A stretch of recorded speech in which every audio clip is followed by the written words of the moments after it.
The origin of humans. इंसान कहाँ से आए, यह पता करने के लिए हमें समय में 6.5 करोड़ साल पीछे जाना होगा। उस समय पृथ्वी पर डायनासोर रहते थे, लेकिन डायनासोर के अलावा यहाँ और भी प्रजातियाँ थीं। चूहे की तरह दिखने वाला यह प्राणी हमारे पूर्वज थे। यही पृथ्वी के सबसे पुराने मैमल्स या स्तनधारी जीव थे। उस समय मैमल्स डायनासोर के डर से छिपे रहते थे। कुछ टाइम बाद बड़ा एस्टेरॉयड पृथ्वी पर गिरा, जिससे समुद्र में बहुत बड़ी बड़ी लहरों का निर्माण हुआ और पृथ्वी बादल की एक बड़ी सी चादर से ढक गई, जिस कारण सूरज की किरणें पृथ्वी तक नहीं पहुंच पाई। इसी विस्फोट के कारण से पृथ्वी का वातावरण पूरी तरह से बदल गया, जिस वजह से डायनासोर की पूरी प्रजाति लुप्त हो गई। डायनासोर का लुप्त होना मैमल्स के लिए एक वरदान की तरह था। जमीन के नीचे रहने की वजह से मैमल को सर्वाइव करने का मौका मिला। इसी तरह अडेप्टिव रेडिएशन के कारण बहुत सी और प्रजातियों का जन्म हुआ। डायनासोर के अंत के लाखों साल बाद पृथ्वी का वातावरण ठीक होने लगा और एक युग का आरंभ हुआ। इस समय में आकर मैमल्स विकसित होने लगे और आकार में बड़े होने लगे। इस समय मैमल्स पेड़ों पर रहा करते थे और ये दिखने में आज की गिलहरियों की जैसे थे। मैमल्स इस अवस्था को प्रोटोप्राइमेट्स कहा जाता है। आज से लगभग 55 साल पहले बंदरों जैसे दिखने वाले मैमल्स पृथ्वी पर आए। लगभग 40 वर्ष पहले अफ्रीका के पूर्वी इलाके में एक नई पर्वत श्रृंखला का निर्माण हुआ, जिसका नाम ईस्ट अफ्रीकन रिफ्ट वैली था।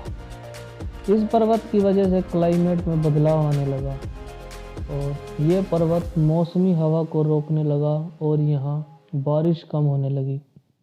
बारिश कम होने की वजह से यहाँ सूखा पड़ने लगा, जिस कारण जंगल खत्म हुए और खुले मैदान बनने लगे। इसी जगह पर रहते थे हमारे पूर्वज एरडीपिथिकस रेमिडस। इस समय के साथ इन्हीं में से ऑस्ट्रेलोपिथिकस बने। ऑस्ट्रेलोपिथिकस मनुष्य वंश के सीधे चलने वाले पहले जीव थे। सीधे चलने के कारण ये चलते हुए भी खा सकते थे, जिसमें ऊर्जा भी कम लगती थी। आगे चलकर मनुष्य की और भी प्रजातियां सामने आई। होमो हैबिलिस का जन्म आज से लगभग 25 लाख वर्ष पहले हुआ था। समय के साथ साथ इन्होंने पत्थर से हथियार बनाना सीखा और औजारों की वजह से शिकार करना काफ़ी आसान कर दिया। इसी तरह हजारों वर्ष तक मनुष्य का विकास चलता रहा। होमो इरेक्टस, इनका आगमन आज से लगभग 18 लाख वर्ष पहले हुआ था। ये मुंह से अलग अलग आवाज़ें निकालने लगे, जिससे भाषा का जन्म हुआ। इसी तरह इन्होंने आग की खोज की और शिकार को आग में पकाकर खाने लगे।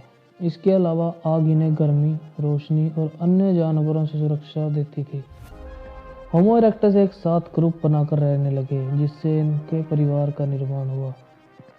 पिछले 2 सालों में मनुष्य की एक और प्रजाति सामने आई, होमो सेपियंस यानी आधुनिक मानव। माना जाता है इनका विकास पूर्वी अफ्रीका में हुआ था, लेकिन वातावरण के बदलाव के कारण होमो सेपियंस पूरी धरती में फैल गया और दूसरे होमो स्पीशीज लुप्त हो गए। होमो सेपियंस अधिक विकसित थे। इन्होंने जटिल भाषा संस्कृत का निर्माण किया। धीरे धीरे होमो सेपियंस खेती करने लगे और जानवरों की खाल में से वस्त्र बनाने लगे। ज़्यादा विकसित होने के कारण होमो सेपियंस प्राकृतिक विपदा से बच पाए। तो दोस्तों, ये थी मनुष्य की उत्पत्ति की कहानी। आई होप वीडियो आपको अच्छा लगा होगा। ऐसी ही नॉलेजेबल वीडियो देखने के लिए चैनल सब्सक्राइब कीजिए। मिलते हैं अगली वीडियो में। बहुत बहुत धन्यवाद।